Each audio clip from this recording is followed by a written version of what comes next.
శ్రీకాకుళం జిల్లా టెక్కెలి మాజీ మంత్రి సిదిరి అప్పెలరాజు కుమారుడిపై పోలీసులు కేసు నమోదు చేసిన రాజకీయ కక్ష సాధింపు భాగమేనంటూ ఆమదాలవలస వైసీపీ ఇన్ఛార్జ్ చింతాడ రవికుమార్ ఆరోపించారు.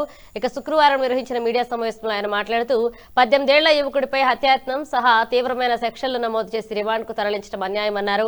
రాజకీయ ప్రయోజనాల కోసం పోలీస్ వ్యవస్థను దుర్వినియోగం చేస్తున్నారని ఆరోపించారు.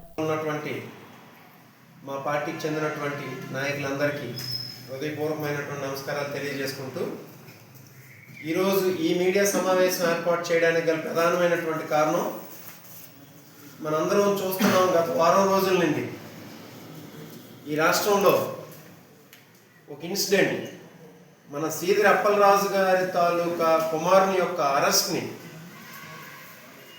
ఆ ఉదంతం అనేది ఏ రకంగా రాజకీయ రంగు పులిమి కేవలం కక్ష తీర్చుకోవాలనే దురుద్దేశంతో ఒక 18 సంవత్సరాల కుర్రోడు ఇంటర్మీడియట్ కంప్లీట్ చేసి ఫర్దర్ స్టడీస్ కోసం ప్లాన్ చేసుకొని ఒక మంచి భవిష్యత్తు ఉన్నటువంటి రాజకీయాలకు సంబంధం లేనటువంటి కుర్రాడు మీద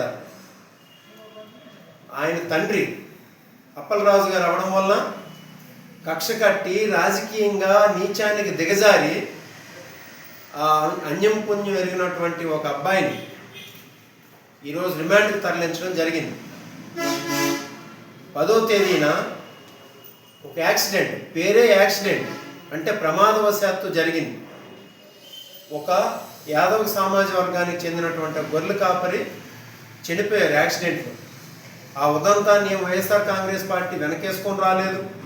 ఆ ఉదంతం మీద, ఆ కుటుంబం మీద అత్యంత సానుభూతిని వైఎస్ఆర్ కాంగ్రెస్ పార్టీ వెళ్ళబుచ్చింది.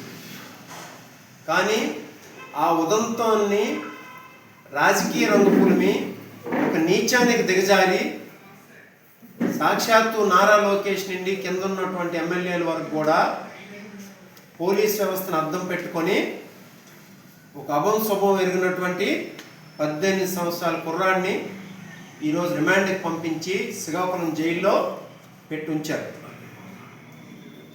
చూడండి, ఒక యాక్సిడెంట్ అయితే నమోదు చేయవలసినటువంటి కేసు ఏంటంటే 106 అని, అంటే యాక్సిడెంటల్ డెత్ అని చెప్పి 106ని నమోదు చేయాలి.